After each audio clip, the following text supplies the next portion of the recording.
பெற்ற எஸ்ஐ வெட்டி கொலை செய்யப்பட்டிருக்கிறார்.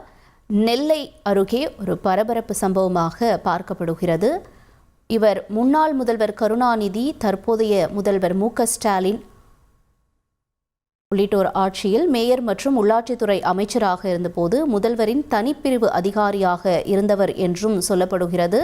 தற்போது நெல்லை டவுன் முத்து ஜெய்கான் தைக்காவின் முத்தவல்லியாக உள்ளார்.